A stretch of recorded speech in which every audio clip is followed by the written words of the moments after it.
Delmar Allen Dale Hawkins was born on August 22, 1936, in Goldmine, Louisiana, into a world already echoing with rhythm.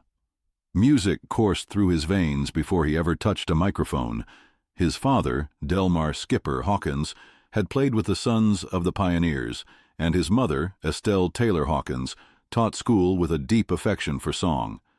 When his parents separated, Dale was raised by relatives, bouncing between households, but always within earshot of the juke joints, gospel halls, and farm fields that defined the soundscape of the South. It was a childhood steeped in contrasts. One moment he was humming hymns at church, the next he was transfixed by the wail of blues drifting out of ramshackle saloons. On his grandfather's cotton farm, the rhythms of labor were set to the sorrowful drawl of country blues. From a young age, Hawkins absorbed the emotive expressions of both black and white Southern culture, a duality that would become his trademark. At 13, he used money from a paper route to buy his first guitar. By 15, he had already decided the Navy would be a better teacher than high school. He lied about his age and enlisted, soaking in the world beyond Louisiana from the deck of a destroyer during the Korean War. After his discharge, Hawkins returned to Shreveport and took a job at Stan's Record Shop, a hub of regional musical taste and one of the rare places where R&B and country sat side by side. He quickly made a name for himself with an uncanny knack for identifying songs just from a customer's humming. By night, he prowled clubs with a fledgling band, eventually attracting the attention of Leonard Chess at Chess Records. That moment marked the ignition of his meteoric rise. In 1957, Hawkins walked into a radio station studio in Shreveport and emerged with a masterstroke. Susie Q, co-created with a teenaged guitar prodigy named James Burton, was a deep South stew of blues grit, country swing, and primal rock and roll urgency. It wasn't just the riff, though Burton's hypnotic twang would later inspire the likes of Jimmy Page and Keith Richards. It was the attitude, the confidence, the unfiltered lust and stomp. The song hit number 1, 27 on the Billboard pop chart, and climbed to number 7 on the R&B charts, a rare crossover for a white artist recording on a label known for black blues and jazz. The success of Susie Q launched Hawkins into the limelight. He toured nationally, played the Apollo Theater, a groundbreaking feat at the time for a white Southern rocker, and shared stages with the biggest names of the era. Yet for all its triumph, the song also became a cage. Despite a slew of follow-ups like La Dodada, Little Pig, and a cover of Willie Dixon's My Babe, featuring another guitar great, Roy Buchanan, Hawkins struggled to duplicate the commercial success of his breakout single. But he didn't fade. He adapted. When the hit slowed, he stepped behind the scenes and into the producer's chair. Working first with Stan Lewis at Jewel and Paula Records, Hawkins produced songs that became regional sensations and even national hits. He helmed the Five Americans Western Union, John Fred and his Playboy bands Judy in Disguise, and Bruce Channel's Hey Baby. By the late 1960s, Hawkins had relocated to Los Angeles and taken up the reins at RCA as head of their West Coast A&R division.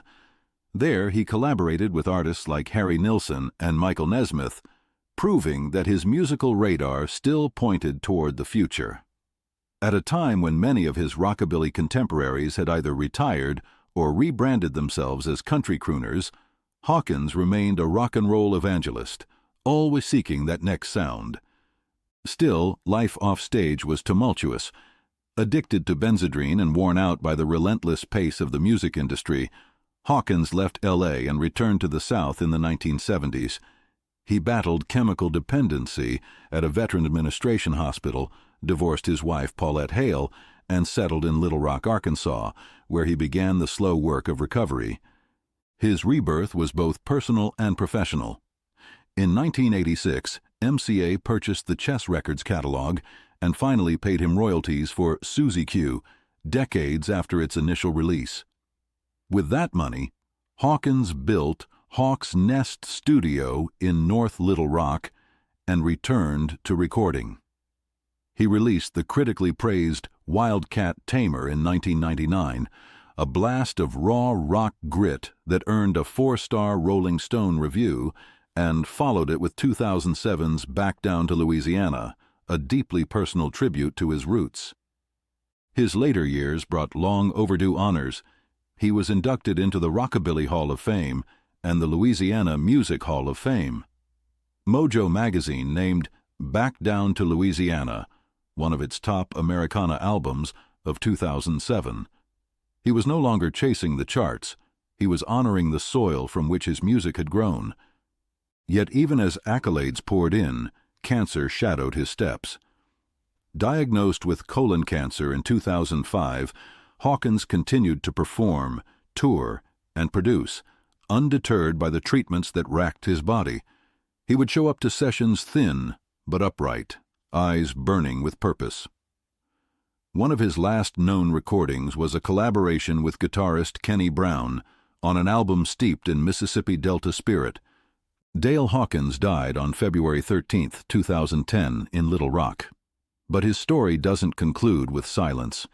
His final years were not a retreat, but a reaffirmation of all he'd believed in from the start. That rock and roll was born in dirt and blood, sweat and belief, and that its purest voice came not from spectacle, but soul. To understand Hawkins's imprint, listen to the guitar riff of Susie Q and hear the seed of swamp rock, the DNA of Southern boogie, the pulse of future garage bands. He was a crucible of sounds that came before him: Hank Williams, Elmore James, Hank Snow, and a spark for the ones who followed.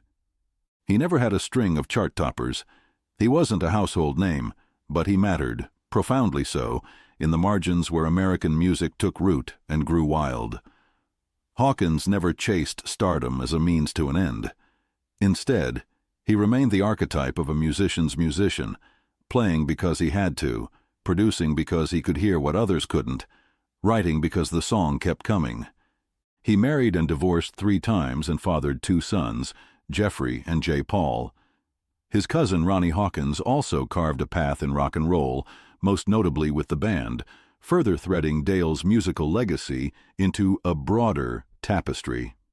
At the time of his passing, Dale was survived by his partner Flo Murdoch, his children, grandchildren, and a fiercely loyal community of musicians who revered his honesty and raw instincts.